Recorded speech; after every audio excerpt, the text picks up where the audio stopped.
both of our outfits welcome you to rate, review, and subscribe. All right, Dustin is in along with Mark Willard in San Francisco, Crawley in Chicago. Dustin rocking the shades, the buds, and doing it all while driving. You want to talk about a good 2022 picture of either multitasking or being distracted. This is it. Yeah, I am driving down the Eisenhower right now, the good old Ike. Just left Wrigley Field, actually. Decent little crowd there, and Seiya Suzuki just put the Cubs up 3-2, but that's not why we're here right now. Crowley pretty much nailed it. If the three guys the Cubs let walk out that door had been doing something worthwhile, I think Cubs fans would have a whole different attitude right now. Plus, as Crowley pointed out, some of the pieces they got back in these deals have already started to show that they're a little bit better than $5 scratch-off tickets. Now, they're not necessarily lotto $1 million a week for the rest of your life, but they're somewhere in between. So I think that's what Cubs fans are hanging their hat on right now. I mean, the offense was broke. Something had to give. Theo said that. It's just one of his famous drops we play all the time on the score. The offense is broke, and it was absolutely broke. The biggest guy that got away that they got absolutely nothing for, and you would love to have right now, is Kyle Schwarber. That's the guy who got away. That's the guy who they completely misjudged and mismanaged.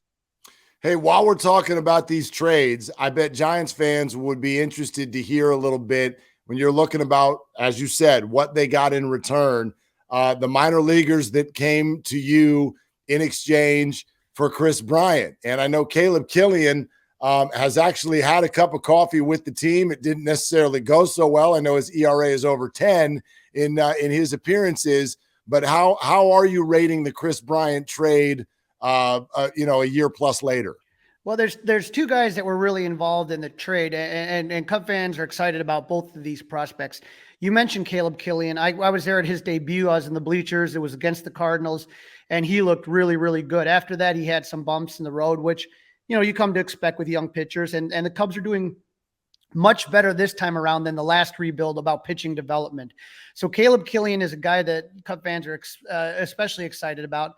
The other guy that you mentioned, it would have been Kevin Alcantara, and he is in low A Myrtle Beach, but he has turned a lot of heads, and he is a guy that hits for power, and he plays a great outfield. So you have two potential pieces, one of them in Killian, who definitely should be at some, whether he's going to be a starter or a bullpen piece. A lot of times with the Cubs, they like to use these guys as bullpen pieces first.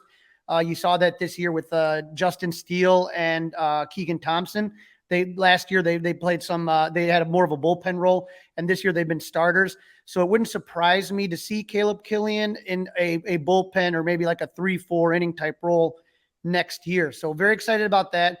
And like I said, Kevin Alcantara is somebody that is on a lot of people's radar, and I want to say he's in the top 30 prospects the Cubs have. So they're exciting young players. And the Cubs this time around are filled with a lot. Last time, you could go through the Cubs farm system and you could say Gleyber Torres, and you could say Addison Russell and Kyle Schwarber and Chris Bryant and Eloy Jimenez. And you can go down the list, but what you couldn't do is you couldn't name any pitchers. Okay. They didn't develop any pitching at all. And so that was what killed the Cubs, is when these extensions and these, all the arbitration issues came up, is that they were spending so much, they spent so little on those position players when they won the World Series. They put all their money towards pitching, but then you were expecting pitching to come up and it never did. And now you had to pay for pitching and position players that were all making bigger money because of arbitration and because of free agency. So this time around, you have a good mix of young pitchers and hitters. So in the Chris Bryant trade, you got a pitcher and a hitter. And you look at it, these guys are going to come in waves where everybody with the Cubs kind of came up at the same time. All the young players came up end of 2014, 2015, and is when all these guys came up. And then because they needed pitching, they traded away a lot of other players, and there was nothing to back that up. And so this time around, you see that these guys are kind of staggered in age, like 23, 22, 21, 19, 18, 17. And so there'll be more and more waves of talent. And like I said, that having both pitching and hitting in the minors, both developing strongly, I think that's going to help the Cubs a lot more in the future. You don't have to pay for the mistakes that you don't make by developing these players. Yeah. And I know also like Giants fans will be interested, maybe not love the news that, we don't follow much minor leaguers once they leave the program, but Alexander Canario, who was in that Chris Bryant trade as well, had 31 combined home runs in your minor league system this year. He moved from high A to double A, where he spent most of the year, and then has reached triple A and has a combined OPS this year of 866. So pretty good. And that's something that could certainly lead to dividends down the road. And the Giants fans got Chris Bryant and a playoff run, but it didn't go very far. So that's part of the conversation as well. I'd love to hear a couple of names. One who you guys already mentioned, and he's on your team now. I want to get to that in a second. But at the center of a Giants fan's mind right now is Carlos Rodon. And I'd love to know, as from a Cubs perspective, in the future, your thought on a player like this, but also just because he was pitching for so long in your city, the big discussion, if Rodon opts out, which I'm sure he will, he's got a $22 million player option for next year, but it's been a healthy season. It's been an all-star season. He's going to opt out. The big discussion here is if he's going to get like $30 million over 5 years, is that a smart move? And the way the Giants do business, I think even most fans are like, that takes him to age 35. That makes me nervous. If the market only calls for 3, I'd go $30 million for 3, $30 million per year for 3 years in a heartbeat. I would not do $30 million a year for 5. Where are you guys on this? I'm going to let Dustin take this first. Go ahead, Dustin. Yeah, Mark, I could not agree with you more. I mean, first, let me tap the brakes a second. I am thrilled that Carlos Rodon has gotten his health together and that he's been able to grind this out. He's having a nice year for the Giants. I have no ill will for him, but he is not the type of guy that I want my favorite team, the team I cheer for, to pay $100 million. No, thank you. Absolutely not. First of all, the Cubs aren't quite there yet. And again, Carlos Rodon is not the guy. If the Giants were somehow going to be in the postseason, which probably, when would you trust Carlos Rodon to be the game 1 or game 7 or the must-win game starter? I don't. That's not that guy. That's interesting, but I can tell you here yes, but we've only watched it for 1 year, and he's dominated. I mean, he's setting records for strikeouts. He's right up there in the tops of the league. One of the concerns from Giants fans is if you don't keep this guy, who's your game 1 starter if you make the playoffs? If you make the playoffs. The other thing that happened this morning on the Mully and Haw show is that David Haw actually put John Lester's name and Carlos Rodon's name in the same sentence, and I almost dropped dead in the Score studios. I said the only thing those two guys have in common is they're left-handed pitchers. I mean, Carlos Rodon is not going to set the compass for the next great Cubs team. But you're right, Mark. This year, he's having a thing. But I just 35 at the end of that thing. I go 3 years, $90 million. I could stomach that, but I don't know that would be best for the Cubs.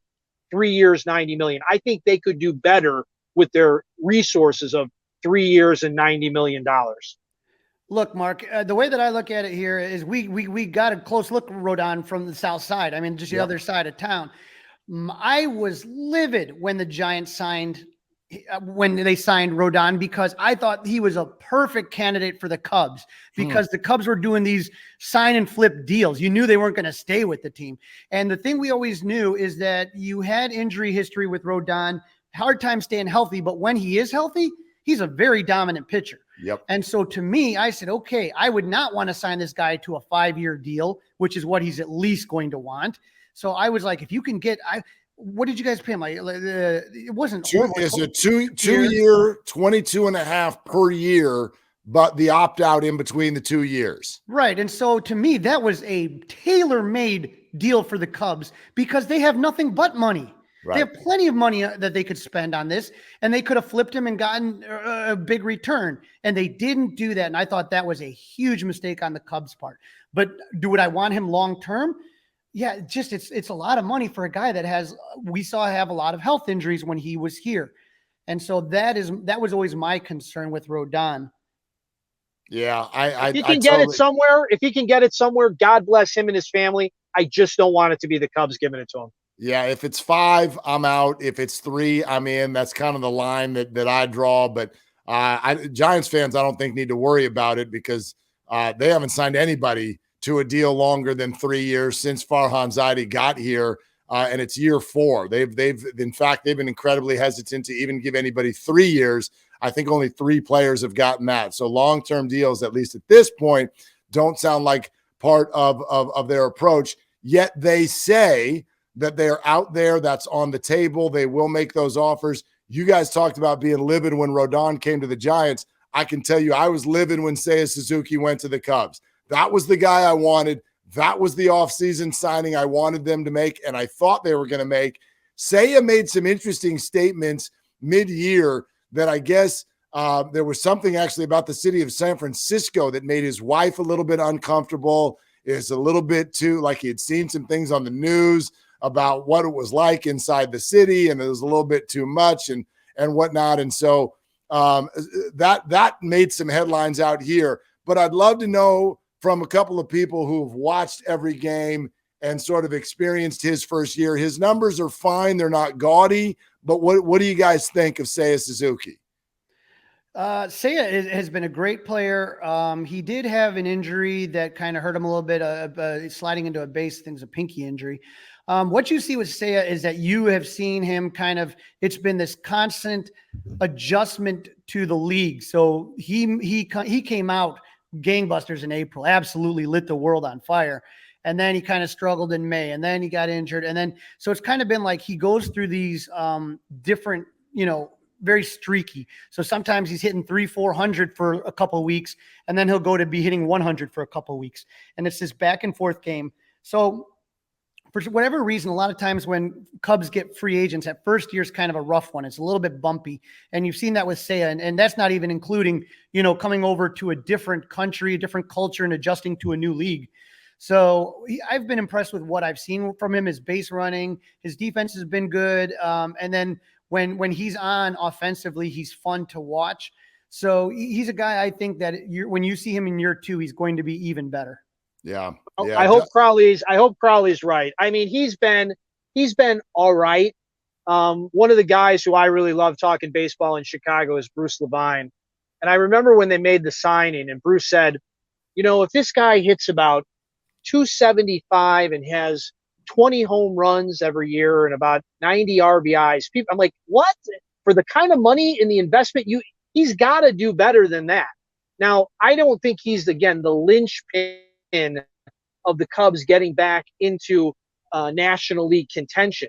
He's a nice piece. I think he'd be on a really good Cub team. He'd be a great fixture out in right field, plays some good defense, has some power. I think he's got a lot of good baseball smarts, acumen. He really lost me when probably, how long did he miss? 6 weeks with that finger, at least? Yeah, he missed. I mean, when it's a finger, man. Come on, 6 weeks for a little finger. And I know the Cubs stink out loud. I get that. And maybe if the Cubs were in contention, he wouldn't be acting that way. But when you're the brand new guy and you're the highest paid brand new guy, at least for this Cubs fan, and I'm guessing the listeners of this Cubs podcast, you gotta at least show up. Availability is a big part of it. What was the home run he just hit? Was that number 12 this year?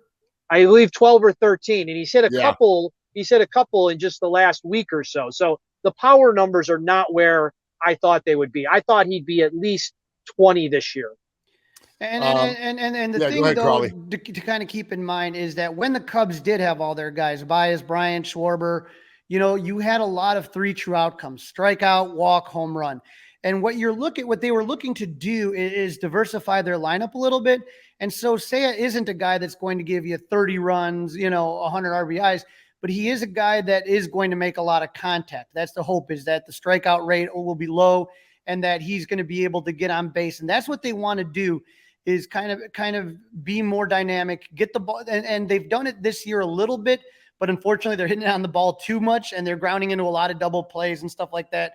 But that's what they're looking to do, is they're looking to have guys that can make contact. Nick Madrical's another guy that they acquired for Craig Kimbrell last year, stuff like that. But they want guys that are good contact hitters and not.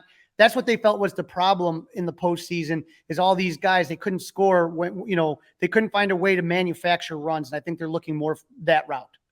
Crawley and Dustin fly the W. Mark Willard, garlic fries, and baseball guys. Our special Giants, Cubs combo platter podcast here as we get ready for the series at Wrigley this weekend. Glad you're with us, and we invite you to subscribe.